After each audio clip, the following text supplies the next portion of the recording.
Good morning and welcome back to the channel. We're driving along in the Volvo XC60 this time because it is time for MOT.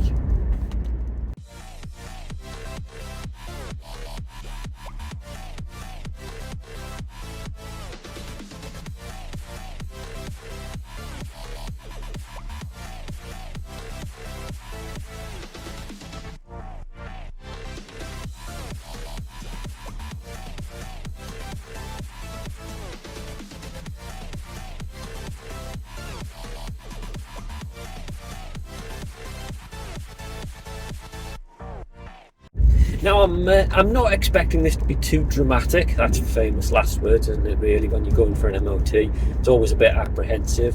But because the car was serviced a couple of months ago by Volvo themselves and it got a clean bill of health there as well, I'm not expecting too much to come out of this one.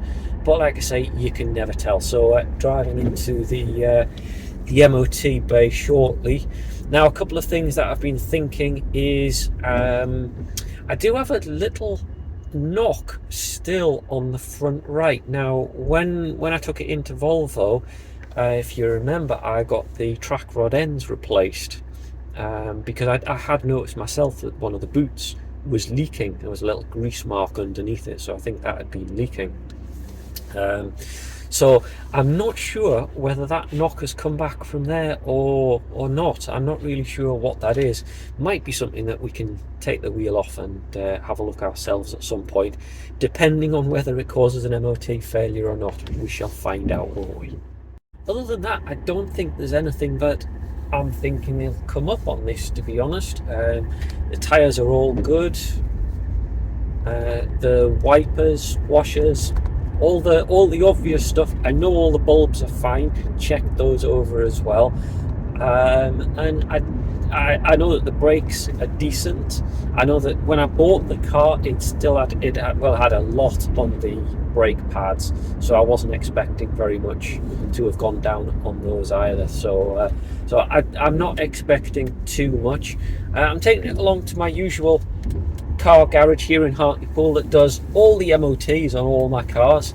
He's probably starting to get sick of me turning up in different cars all the time by now, but he's going to take a look at the MOT and I'll let you know how it goes afterwards.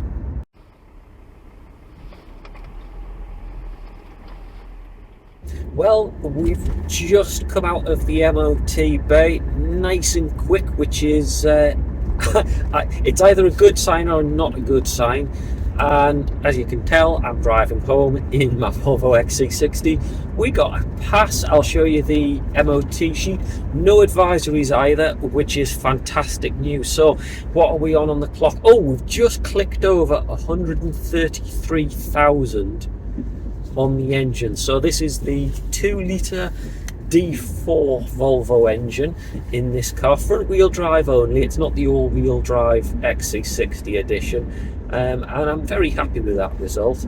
You probably saw as well, been getting some great mileage out of it as well. Just having a quick look on the average shown on the trip computer, we're at 46.2, which I think is very respectable. So clean bill of health for another year on my Volvo. That was the whole point of this car, to be absolutely honest.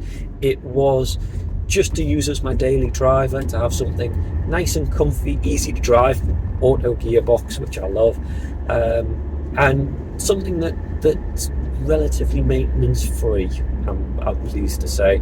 So there we go. So we've got another year driving out of the Volvo, and we can concentrate on the Volvo 480 because that's the main thing for this year. Once the weather sorted itself out, you probably can't see, but it's absolutely pouring down outside at the minute.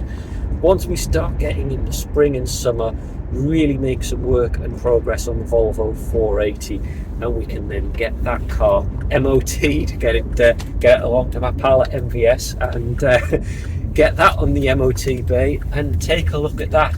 That is going to be an interesting MOT. Might see if we can, if I can take you along for the ride as well, because that one should be interesting. That car hasn't been driving, well, at least for 5 years, so that's going to be an interesting one for sure. actually, just on the subject of MOT, something I saw recently. This is the front wheel drive XC60, so it's not got this problem, but on a lot of them, they're all-wheel drive, so four wheels are being driven all of the time.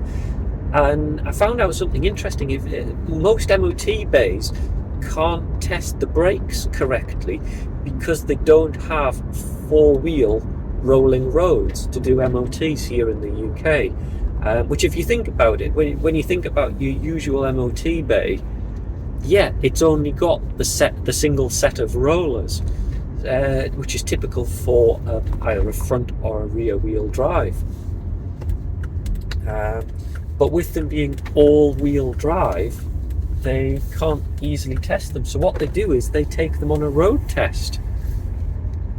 And I don't know whether there's some specialist equipment. Obviously, you can get four-wheel rolling roads, but with the cost being really high for MOT centres, not all of them have that. I might put a link in the description just if you're interested in a bit more information about that, because it was a new one on me, and it's one that I hadn't considered before, but it makes sense, to be honest, on how it's done.